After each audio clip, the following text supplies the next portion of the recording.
if you want $500,000 a year, you can definitely make that. And that level of stress you'll absorb for that money and the amount of you're supposed to do day after day. Laying in the best option, the best thing to do is still to get up, be an adult, control your emotions, be stoic, and do the things you're supposed to do day after day. Laying in bed and doing nothing is never going to be the best option. The best option is still to go to the gym, to work hard, to run your business, to be successful. I think the universe is absolutely and utterly giving. I've never seen anybody dedicate themselves to something completely and fail. I've never seen somebody eat right, go to the gym every day, train really hard, and not be in good shape. I don't believe there's a person on the planet who pays attention, tries their best, is never lazy, is on time, works hard, has a mentor, and is giving it his all, who isn't rich. I don't believe it. I think that if you do all those things, you're rich. And if you don't have any money, you're missing one of those key elements. Now, you can fool yourself and you can fool everyone else and you can pretend you're doing them. But if you're truly honest with yourself, am I finding people who are trying to teach me what I want to know? And am I trying right? And the answer is fucking no every time. Feeling depressed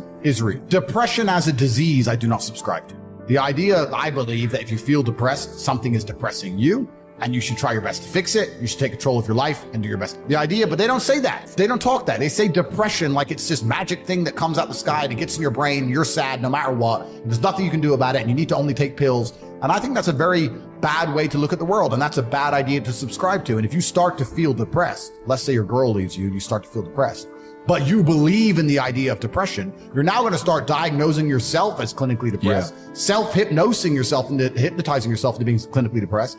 And it's amazing how you can speak things into existence. I cannot become depressed because I don't believe in it. So it doesn't matter. We're talking about the different positions on the chessboard. But if the rules of the game remain the same, regardless of the position you're still trying to win, you still have to do the same things. So does it even matter at this point? If you come along and say he's depressed because of X and he's depressed because of Y and he's depressed because of Z, and the answer to all of them is still the same thing, then I don't give a fuck why you're depressed. All I know, what I will say as a matter of fact, is this world is hyper competitive, especially as a man. Most men are walking through life and they don't realize that it's constant competition. I was driving here. Even as I was driving here, I was looking out the window and I was looking at all these people just walking around. One of them had a fucking croissant. One of them was dressed like a dickhead because it's London. He thinks he fucking looks cool. This is fucking moron. We've all seen them. Yeah, moron. Some of the dude just talking shit on the phone. Some other guy with headphones in, waiting to be fucking murdered, wouldn't even hear it coming. And all these NPCs, I'm just looking at them going, do they realize they're in endless, constant competition? Every single pound they want, someone else wants. Every single girl they want, someone else wants. There are people like me out here. I will destroy, you could get all 30 of them in a room and I will sit by myself and absolutely annihilate them in any single metric. And they're just sitting there just fucking floundering and wandering through life, unaware of how competitive the world is. Well, and whinging how unfair it is. And how unfair it is. And this is my point. If the world is truly that competitive, you do not have time to be depressed because it's a non-competitive mind state. You could be depressed for X, Y, Z, whatever. I'm not depressed. And I want the money you want, and I want the girl you want, and I want the status you want, and the car you want, and the house you want. And I'm going to get it, and you're fucking not. I truthfully believe that the universe is a very giving place. And I don't want to sound, airy-fairy, but I truthfully believe that the universe is a giving place, and that if you actually really want something, how much you want is how much you're prepared to sacrifice. So if you want $500,000 a year, you can definitely make that. And that level of stress you'll absorb for that money and the amount of headache you'll go through, if that's the amount you're prepared to accept for a happy life, you'll have it. I think that you have to pre-decide, right? So even my level of wealth comes with enormous stress. Governments are after me. Like most people are not mentally prepared for the bullshit I go through. So the number one factor that's going to decide how successful you are as a person is your ability to absorb stress, your stress level. The better you are at dealing with stress, the more problems you can fix, the more money you're going to make. So you have to decide where on that scale, because you could just be homeless and have no stress. Right? You could be a brokey and be on the dole and just, I'm broke, but nothing really troubles me. So you have to decide on that level where you want, how much stress you can possibly absorb as a man. And then if you truly want that level, you're going to get it. I believe any man can make anything they want, depending. Any one of you here, I have no idea how much money you're making, but if you were to say, you know what, I'm throwing away my relationship, I'm throwing away my social life, and I'm going ham, I'm going nuts, and I don't care what they do to me, I'm gonna go and I'm gonna make it. You'd make a bunch of money, but there's a bunch of garbage that comes with it. So you have to decide, right? I sit here as a billionaire, and I sit and say, I will teach you how to make money online. Anybody, 18 modern wealth creation methods. It's $49 a month, and I will teach you. And people will sit there in their brutal arrogance, as a brokey with no money, and go, yeah, but can he really teach me? I have everything you've ever fucking dreamed of. I have all the money. You have nothing, and you're so arrogant that you believe you know more than me, or that you can do it without me, or that I don't know how to teach you. The arrogance of people is truly mind-bending. If you know so much, why are you broke? You obviously don't know. If I want to learn how to box, I wouldn't walk into a boxing gym, find a guy who can box, and go, yeah, you know, not bad, but can he really punch? Like, this is how people think when it comes to money. You guys are all successful enough. You can sit there and say, look, I do X, Y, Z. I have X, Y, Z. You don't have it. So do you want to learn how to play piano from the piano teacher, or do you want to sit there as an arrogant brokey? Most people are brutally arrogant, and you can sit there and you can try and help them, and they're just so arrogant. They think, oh, I can do it myself, or I'll work it out myself. I don't need help. And it's arrogance, and it keeps them at the bottom. Everything great that's happened to me in my life, someone taught me. I had a kickboxing coach. My dad was my chess coach. You get taught things. To sit there and think you're too good to learn, well, this is the problem. Most people are broke. Most people are broke because they're arrogant, bro. It's the truth. It's nothing to do with how stupid they are. They're just arrogant people. So if you love your family and you love your last name and you're proud of yourself, then you have a duty to be massively, monumentally successful, to show homage to your ancestors. I find it amazing there are people out here today who are going to sit and say, oh, I'm sad, I'm too depressed, I don't want to work hard. Do you understand that only 200 years ago, there were peasants out working a field, starving, surviving the Black Death, surviving the plague, struggling to exist just to reproduce, so that 200 years later, you can be the end of their bloodline, for you to sit on your ass and do fucking nothing? Like, you're a fuck up. You're fucking up your entire bloodline of your entire ancestry. You owe these people things. They went through hell for you to exist. You have a debt. You have a duty to pay. You have to be the best possible version of yourself. And the same to God. God loves people who try. God loves people who work hard. It's amazing if you try your very best all the time, what God will give you. He'll give it to you, anything you want, if you actually try. Not convincing yourself you try, actually try. They're different things. But yeah, I was instilled with this because from a young age, my dad said, you're a Tate, and Tates are the greatest people on the face of the planet. And there's gonna be a day I'm not here anymore, and they're gonna talk about me because of how fantastic you are. So go do your fucking job. I said, yes, sir. And here I am. One of the most terrifying but also gratifying things of life as a man is that we're all born relatively valueless. I don't think women are born that way. A woman, if she's born, especially if she's attractive, has an innate value. People just want her no matter what. But as a man, if you're not an important man, nobody gives a fuck about it, and they're never going to care. So you have to build yourself from the ground up, and that's scary for a lot of people, but it's also a massive opportunity. You can decide if you want to be a famous musician, or a nice sensitive poet, or a painter, or a kickboxing world champion, or a businessman. You get to decide on all the different characters in the video game. You can choose, who do I want to be? And then if you actually try, you can become it. Isn't that amazing? You can wake up and go, you know what? I want to be this kind of guy. I knew who I wanted to be. I wanted to be the dude pulling up in the Lambo, 3 a.m, gets out. Everyone's like, who is this big, strong, rich dude? I wanted to be that man, so I became it. And if you don't want that, if you want to go be a musician and play guitar and get a bunch of chicks and chill in Bali and smoke weed, whatever, go, you can choose your character and build it. The problem is as well, it's difficult because the way that humans work and the way that we've evolved as a species is that we don't really learn lessons unless they're learned the hard way. Yeah. I believe that unless a lesson is taught the hard way, you're not going to learn it. You can have so many near misses and people won't learn their lesson.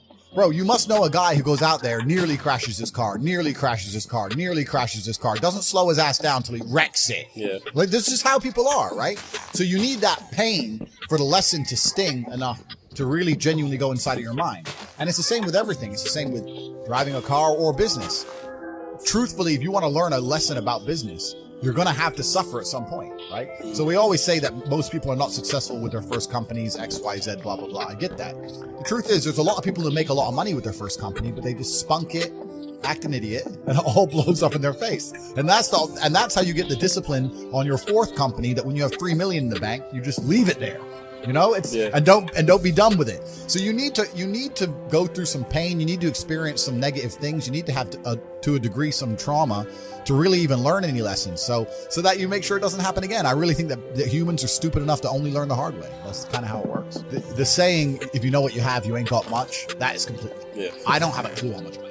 When I was broke, I knew exactly how much money I had. I had 117 pounds in the NatWest, and that was it. I'm poor, rent's paid, I ain't got nothing else. When I was broke, I knew exactly how much I had. But now I'm at a point where it gets really difficult to truly measure how much money I have. Because you have cash, okay, that's easy. Even then, once you have a healthy respect for money, once you get past a certain amount of money, you don't need it in the bank. Like, there's no point in me having 50M liquid in the bank. Why? Well, then what am I going to buy? You know, you're like, as long as you have whatever you have in the bank, to run around the world with, you have enough. So you try and put that money to use, right? You buy assets, XYZ. I don't believe in motivation as a concept. I believe in discipline and divine purpose. People who ask about motivation are basically saying, I don't feel like doing this. How do I feel like doing this? And the answer is, the true red pill is, you're never going to feel like doing it all of the time. Sometimes you're not going to want to do it. Doesn't matter what it is. If I were to tell you to go fucking surfing or skateboarding or driving a Ferrari every day, there's going to be days you wake up where you just don't feel like doing it, no matter how fun it is. That's life. But if you do not do it when you don't feel like doing it, you will never perform against the person who does it regardless of how they feel.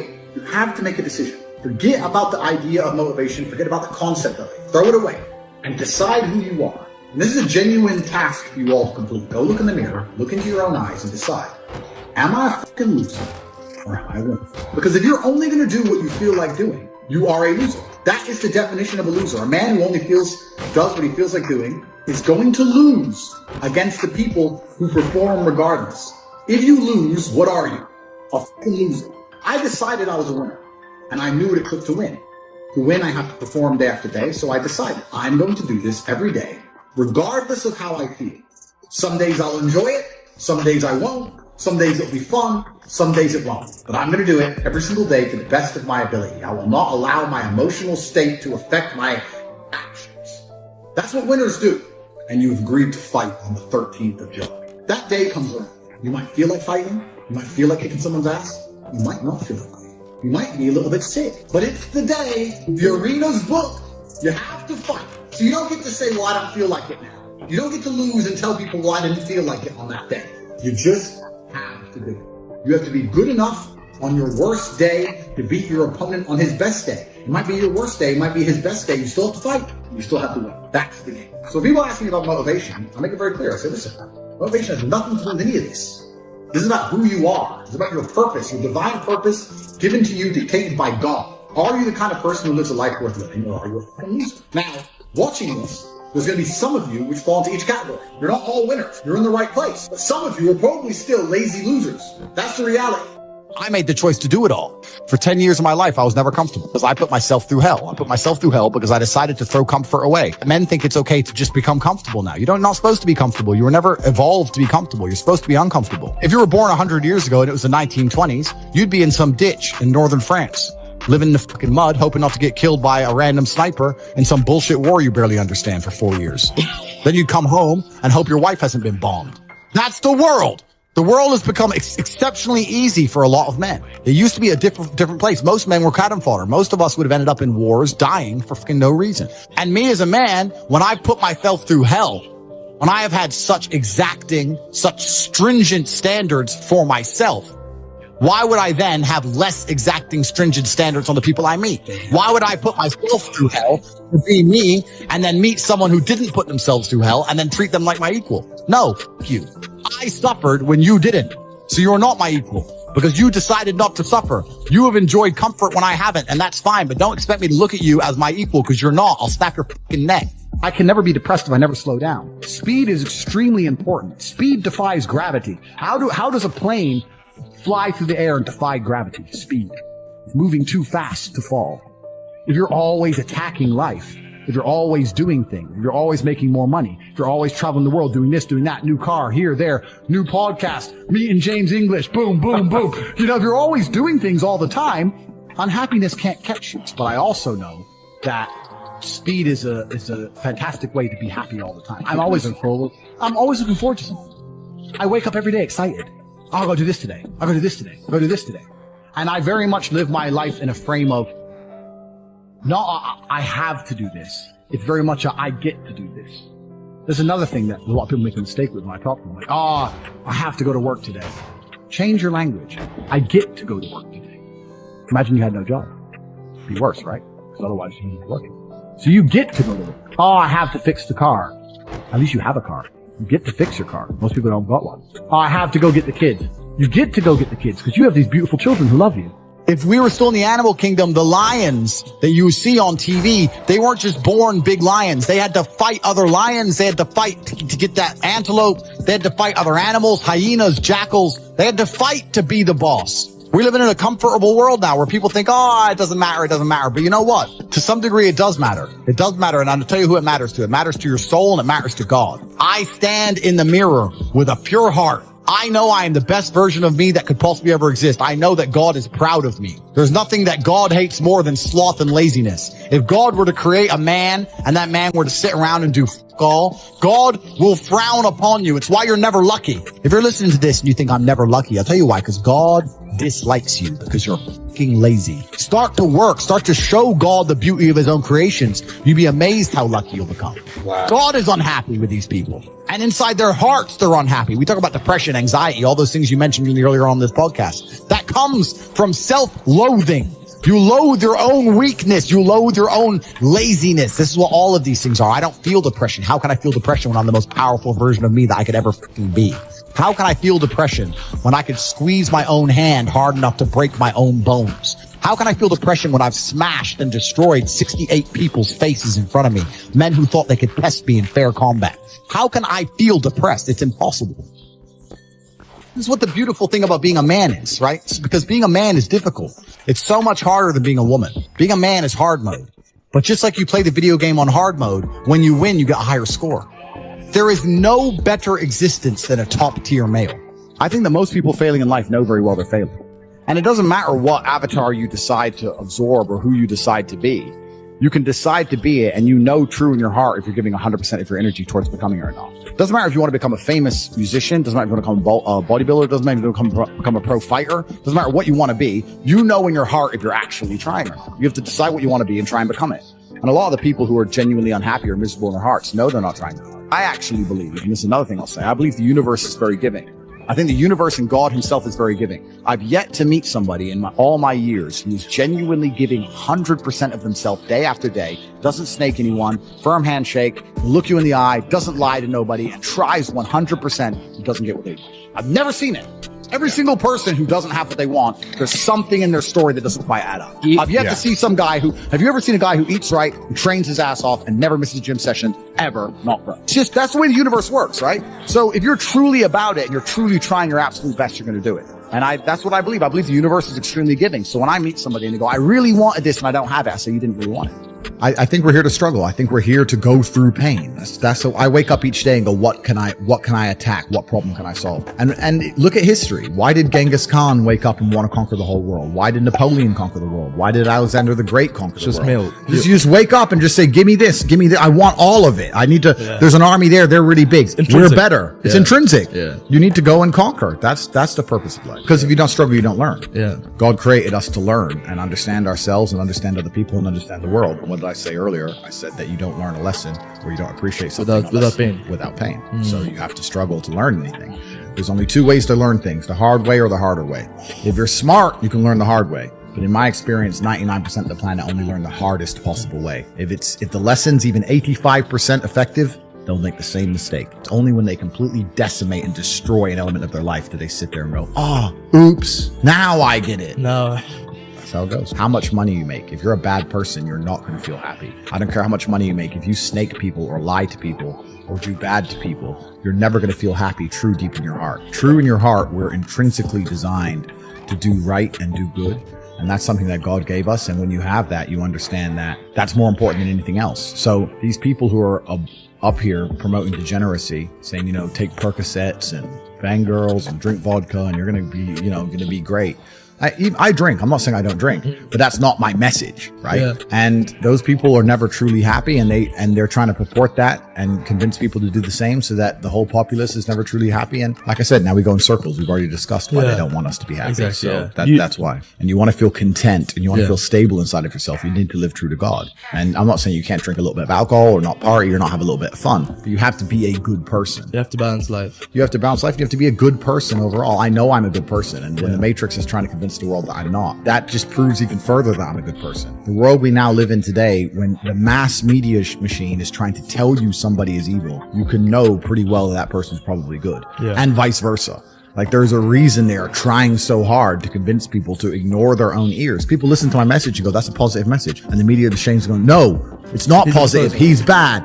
They're trying to brainwash you. I don't believe in the societal paradigms in which they have tried to construct this idea of happiness. I don't believe or subscribe to the way that happy and sad is currently understood by the masses of the population. I think if you are anything less than absolutely distraught, you are happy. You're a version of happy. It's like saying gray is a version of black, right? No matter how light the gray is, you can still call it a version of black. And unless you've gone through an event, which hopefully doesn't happen too often, like the passing of a family member or something that's truly destructive and detrimental to your mindset, besides these events, which hopefully only happen a few times in your life, you should be happy. If you're not crying or paralyzed in silence due to the absolute magnitude of a detrimental circumstance or the absolute magnitude of a negative event, then you are a version of happy. So I am always happy is the short answer. I don't believe in not being happy. I don't believe in not saying to myself I'm happy. I'm always a version of happy. And this idea of chasing happiness and always being concerned and preoccupied with how happy you are is actually the biggest mistake that a lot of people make, I think, in the world today, especially men who wake up and go, I don't really feel happy, so I need to get happier. And that's how they end up down a hedonistic path of drugs or alcohol or gambling, chasing pleasure. I don't care how I feel. I don't care if I feel happy or sad. It doesn't really affect what I do each day. I do the exact same things. I act the exact same way. I don't care. I don't put weight to the significance of the emotion.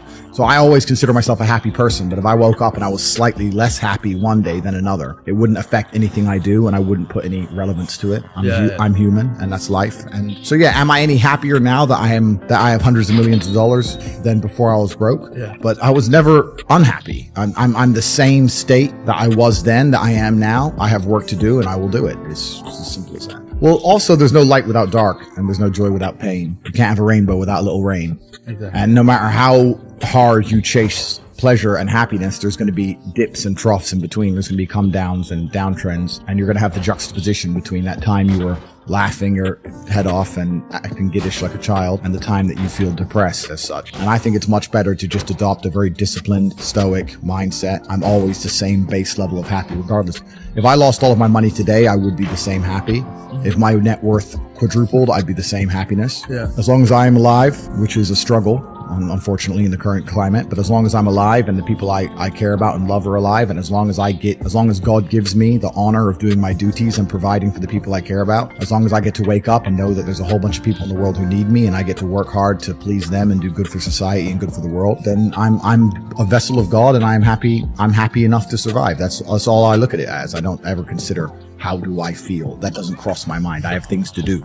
I have things to do. You're too busy to think about that. I'm too busy. I have things to do every single day. I have very important things to do, and how I feel really is not going to affect how I complete those tasks. Right. And when I speak to men, they say I'm unhappy or I need to be happier. I think that's absolutely the wrong frame of life. You're a man. You have duty. You have honor. You have things you should be doing regardless of how you feel. And the people who are perma-obsessed with happiness or sadness, I just think it's the wrong paradigm to view the lens of life. I think you should get up and do what needs to be done. You're distracted and you're self-obsessed. When you're sad, you're sitting at home, me. It makes you very selfish. You don't care about your community when you're sad. You don't care about your country when you're sad. You don't care about the injustices of the world when you're sad. You don't care about trying to actually go and make the world a better place because you're too busy thinking about yourself. So they want you miserable, semi-depressed, sad, unhappy, so that you can sit at home and accept them doing whatever they want to the planet and other people without ever talking or standing up or doing the right thing. If you're happy and motivated, you're going to be far more likely to fight against injustices. So the fact that I have mass influence and I can just make people feel better is a threat to them. They don't want me to make people feel better. They talk about men's mental health and pretend to care, but when I come along and genuinely help and stop people from committing suicide, they delete me. They don't want that. They want everybody semi-depressed. They want you miserable. They want you distracted so that you're too busy crying your eyes out in a room somewhere or sitting in deep thought, worrying about this girl who left you so they can just continue to run the world. We're currently in a fight of good versus evil.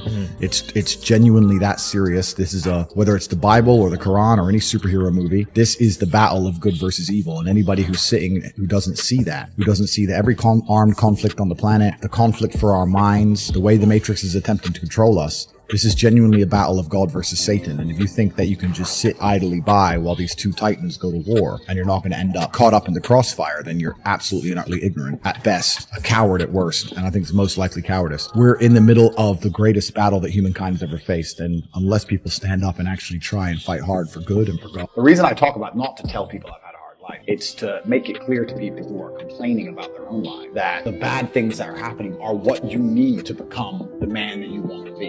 I can't talk about women because I'm not. I actually think trauma is terrible for women because they're masculinized. They become cold, and that's not attractive, right? We want feminine, pure, protected women. I don't want a woman to ever go through anything bad in her life. A man should go for her, protect her. So I think that's how she's her best self as a woman. But I think to be your best self as a man is the absolute opposite. Someone emails, "This has happened to me." I'm like, "Good." No, what do you mean good? It's terrible. How else are you going to become important? How else are you going to find endless fire to get up and struggle in the face of the competition that's out here? How else are you're going to do all that with a nice cushy life? If any man's honest with himself, think about the biggest transformative stages in your life. Think about the times you got the most work done. It was a bad part of your life. You were heartbroken, or you lost the house, or broke, or whatever. That's when you did shit. When everything was fine, when the woman's still sucking, the mortgage is paid, dinner's on time, it's kind of doop-de-doop-de-doo, little by little, doing a little bit of work, a little bit of relax. But the big events come from trauma. This is it. So it's a cheat code. It's a cheat code to climb the mountain. So when I get a message from whoever, my wife left me, I'm devastated. I say, I understand. I completely understand how hard it can be to lose a woman that you've given your entire life, and you've done so many nice things. And then because of one thing you did, her innate and absolutely insane level of ungratefulness has turned her bitter, and she now talks to you like she hates you over one thing you've done after thousands of efforts showing how dedicated you are to her. And even now that you're prepared to die for her, she doesn't give a shit about. I understand that pain. And my answer is good. It's still good. Now take all of that pain, put it in, and then you're going to become the kind of person. Why does it have to be quick? Why does it have to be easy? Why do you think life is all quick and easy? Why can't it be hard and difficult? Why can't you suffer? Because suffering is what gives it value. If everyone had a six-pack and it was quick and easy, then it wouldn't be valuable, would it? If everyone walked around with a six-pack and they got it easily, no one would give it to you. The whole point is that it's difficult to get. Value is linked to difficulty. If you want something that is valuable, you need something which is difficult to obtain. You shouldn't be thinking about quick and easy. You should be thinking about hard, suffering, pain, going through it. That's what you should be thinking about. This is going to be hard, but I'm going to do it anyway. Because when it is done, then everyone's going to know that I went through something difficult. Nobody, absolutely nobody, gives a fuck about you as much as you're going to have to do. Nobody cares about you as much as they need to care to fix your life. But nobody is going to come to your bed, drag you out of bed, drag you to a job, force you to work hard. You are never going to have any of the things you want if you do not get them yourself. The only person who's going to make me happy and live a life that I want to live is me. Nobody's going to do it for me. People say, Tate, what motivates you? And I find that I think that's a stupid question. I was a 4-time kickboxing world champion. For 12 years, I trained 5 hours a day, 6 days a week. And I was motivated to train only about 25% of the time. The rest of the time I went because I am disciplined. If I wake up and I'm unhappy, I will do the exact same things as if I am. I will go to the gym the same. I will work the same. How I feel has no impact on how I live my life. We're grown-ups, and we have responsibilities, and we have problems, and we have pressure, and you don't necessarily have to be happy to perform, and happiness will come at the end of the performance anyway. But if your number one goal as a man, if your number one mission in life is just to be happy, that's going to be an extremely vacuous existence. You're not going to be a man of substance. Your ability to deal with stress, the amount of stress you can deal with as an individual, is directly correlated to your success. If you can deal with stress all day, you're going to be successful. If you collapse under stress, you're not going to be successful. There's no way to the top without stress involved. But there is a massive correlation between success in life and stress tolerance. The more stress you can tolerate, the better your life's going to be. One of the only things in this world you can control is your state of mind. You can't control the weather. You can't control other people. You can't even control your health. One of the very few things in the world you have genuine control over is your state of mind. If you can't control that, then you're just a feather in the wind. Yeah, and that's the thing about the way I talk and the things I say. Some people find it inspirational, and some people are upset by it, and their ego prevents them from learning from it. Yeah. But it's the kind of people who are really genuinely upset by what I say are the kind of people who can't truly learn anything and become successful. Yeah. I obviously know what I'm talking about to some degree, right? So if Mike Tyson walks in here and tells you he's going to teach you how to box, and says you can't fight, you're a puss, if that upsets you, then you can't learn, right? It's Mike Tyson. Just shut up and listen. If someone Richard Me comes along and says, Andrew, you don't know shit, you're a dog, dumbass and you're a brokey, I'm going to sit there and go, okay, maybe I'm a brokey.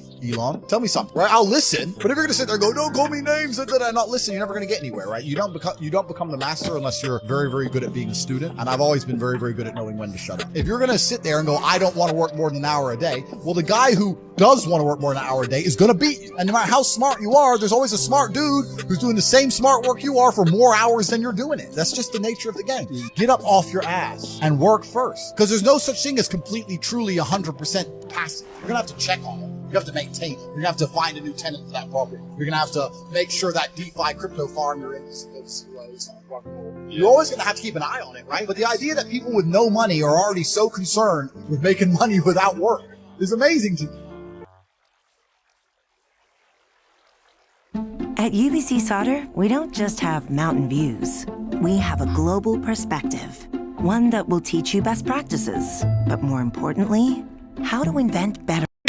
YouTuber apology time! The best.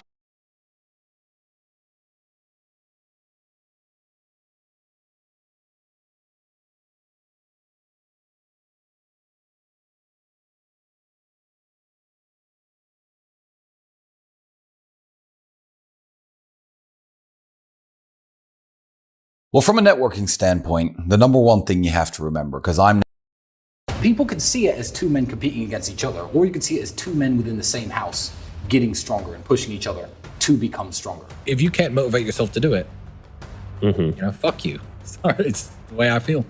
What goes around comes around. You want to be a little jerk, people are going to treat you like one. Maybe they just want the working class to stay the working class. Maybe they don't want people like him opening his mouth. I think he's dangerous to what people want to purport on the society. 90% of the time, or 99% of the time, women have decided whether they're going to have sex with you before the date. They really have. Oh, there's one tip. There's one tip that overrules absolutely everything. This is 60 minutes of brutal uncensored truth from Tristan Day. He doesn't mince words, and that's why this video can change your mindset forever. Enjoy. What advice would you give to people who are just like chronic procrastinators? Oh, that are just not taking action. Yeah, the advice is very simple. I have the perfect piece of advice for them. It's have fun staying poor. Have fun staying poor. You're never going to make it. I don't care. Because if you can't look at your Instagram and think, you know what, maybe I should get into shape. If you can't look at my Instagram and think, you know what, maybe I should make some money. And you literally, with all the inspiration shoved in your face nowadays, I mean, you're sitting in this luxury apartment in Dubai overlooking the ocean. Like, this is what we do. If you can't watch people like us, if you're watching this podcast and think I need to do something and you're a procrastinator, good. I don't care. Have fun staying broke. Because like you said, I need someone to wash my cars. I need people like you. So not everyone can make it to the top, and there's no help for those people who can't motivate themselves. If you can't pay your bills, it's hard to pay your rent, you're eating the crappiest food, you're driving the crappiest car, all the beautiful women in the world don't look at you, you can't afford any nice clothing, and you're sitting around thinking, just a few more hours playing Fortnite, then that's your station in life, and enjoy it. People don't see the work. I mean, me and Andrew, we're in good shape. I don't post training videos and, fitness progress videos. I just do the work and let the results speak for itself. In terms of money and in terms of business and success, that's Andrew. Everyone's like, well, how does he have all this money? Maybe he's a criminal, So how does he have all this money? I know why he has all this money. Because he's sitting right there at that desk at least 10 hours a day, even when we're not on house arrest. He'll be out in the evenings having his fun. And that's what we'll show to the world. This whole, hey, look at me, I'm at my laptop and I'm going to grind away for 6 hours. No one wants to see that on Instagram. No one wants to see that on social media. It's boring. They want to see you driving the Bugatti with a cigar in your mouth and a beautiful girl next to you. But that doesn't come without sitting at that desk for a good while first. I said this to one kid. I said, you shouldn't waste your time playing video games. And he hit me with this stupid response. He went, PewDiePie plays video games. He makes hundreds of millions of dollars. I said, PewDiePie is not a video game player. He's a skill. PewDiePie is a presenter. He is a presenter, he's an entertainer, he's charismatic, he's smart, he's sharp, he's funny, he's a comedian. You can play video games just as well as him and you will be poor forever. It's not about his video game playing ability. It's about how he markets himself. So yeah, self-marketing is his talent. More than anything else. Well, yeah, it's the old saying of, you become the average of the 5 people you hang around with the most. That's older than the internet. That saying it predates the internet. But essentially it means the 5 people who influence you the most. And if you do live alone, or if you don't have many friends, or you don't have a big group of people, what you're watching and what you're listening to influences you massively. So yeah, cut the crap out. Exactly the same with a healthy diet. It influences your health. A healthy mind is exactly the same thing. Scrolling up and down Netflix, watching trash all day is not going to get you anywhere in life, literally, ever. Whereas, you might hear a piece of advice in a podcast, in this podcast, that, makes you wake up and think, I actually need to get my shit in order. So yeah, be careful what influences you. Let me tell you a good story about being kind to waiters and bartenders, especially in the city that you live in. It's an investment. It's an investment to throw money around. I do it here in Dubai because I spend a lot of time here. I certainly do it in Bucharest. I was on a date with a Romanian celebrity. I'm not going to name drop her here, but famous girl, a few million followers on Instagram, etc. And the lights had gone out in the garden of one of the fanciest restaurants in town. So obviously being one of the fanciest restaurants in town, they put a bunch of candles on every table. So I was sitting there as the waiter was pouring our champagne. I said to the girl, I said, you know what? I specially organized this. I called my friends at the electricity company. I had them shut down the power grid just so we could have candles tonight. And she goes, hi, all right, Tristan, yeah, where's my flowers? As a blasé comment, because she knew I was joking. She knew I was bullshitting. The waiter, good friend of mine, had been pouring the champagne, overheard this. No joke. 2 minutes later, he comes over with the biggest bouquet of flowers he must have taken from behind the restaurant. Mr. Tate, here are the flowers you ordered. And I sat there, straight face, ice cold, sip my champagne. 10 minutes later, I was like, you'll have to excuse me. I get up. I was just like, my man! I was like, no way! Did you just do that? So, and why? Why? Because I'm rude to waiters? Because I didn't get to know his name? Right. I've been eating at that restaurant for 2 years before that. I throw money around. I tip well. He knew exactly who I was. So, being kind to people pays dividends. Not only is it, do women notice it, because they really do. Yeah. But, the staff notice it, and they treat you better. And being treated with respect around women is a huge turn on for women. Mr. Tate, how are you? Let me just clear this parking spot. Sorry, we have no tables. Let me just put one out for you. Right. That's a huge turn on for women. And, you get that respect by being kind. By the way, hit the like button and follow my YouTube channel because I already work on the next video like this. Maybe what are some strengths and things he does that the rest of the world doesn't see that you know? Andrew is the hardest working man I've ever met. Even with the lifestyle he lives now, and as fun as it looks, and it is fun, and all the fun shit we do is real. Even if we are in a luxury hotel in the south of France where you're paying $10,000 per room, Andrew will be up at 7 o'clock in that hotel gym. He'll message me at 8:30 after wake up next to God knows who. Whiskey spilled all over the desk. But again, that inspires me. And he'll be like, emergency meeting in my room. Emergency meeting, you always say that. So I'll go to his room and say, the whole world is emergency meeting. And he'll bring up tiny issues with the business that, I could have slept on quite happily. But again, it's like me doing the exercise when he won't. It pushes me to be a better person. And Andrew will happily work 15, 16 hours a day and then go out and spend 4 or 5 hours having fun and blowing loads of money. It doesn't come from the sky. It's not magic. We're not trust fund kids. We didn't win the lottery. He is the hardest working man I have ever met. And the fact that I can even live with him and try to keep up is a testament to me because it's difficult, Exactly. So you have to make life hard for yourself because no one else is going to do it. No one else. I'm certainly not going to come into your room at 7:30 and kick your door down and say, I don't know what your name is, Steven from Los Angeles. It's time to get your life in order. Let's get up. Let's hit the gym. You're not going to, I don't care about you. No one cares about you that much. You should care about yourself that much. And in which case you can't let women make you feel too comfortable because it's not something they do on purpose to stop us. But I feel like it's a woman's natural instinct to want as much of your energy as possible. Yeah. And she's happiest when she gets the most energy from you as possible. A woman wants nothing more than you to be at home with her all day long, talking to her all day long, watching movies with her all day long, and have sex with her 5 times a day. That's a woman's dream. And you know what? By all means, do that once you have $100 million. But don't do it now. Well, you just have to understand that in life, you can't do it alone. And you have to form some sort of team if you're going to get anywhere. You have to have good men around you and good friends around you. Every king had generals. Every soldier had the soldier to his left and right. Every single person who's won any great battle or any great victory or any great moral victory didn't do it by himself. He had other people with him. So if you're born with a man and you have exactly the same blood, exactly the same interests, the same last name, you have to be fighting for the exact same things. You can go your separate ways if you like. If you really hate your brother, if you really hate members of your family, I understand. But I don't see who else there was in life, especially many years ago when I didn't know anyone to team up with. So we've just always been a team. And we've never even thought about it, never planned it. It just naturally happened. I think that's what God made brothers for. If a girl offers to split the bill, which they don't, but if a girl does offer to split the bill, it means I see you as my friend. This is not a date. Right. That's what, so if a woman ever says, hey, you know, can I pay for half the drinks, that means, Tristan, I'm not interested. I only see you as a friend. It's a defense mechanism, I'd say. So you're doing it to yourself. Yeah. Oh, we're just friends. That's what you're trying to signal. You're putting yourself in the friend zone. By telling her to split the bill with you, which is stupid. It's very stupid. And let's be honest, not a lot of guys go to the places I go. What's splitting the bill? $30, $40? Right. And you're seriously going to try and impress me with this bullshit? I made her split the bill. Yeah, I guarantee you didn't do anything else with her that night. I read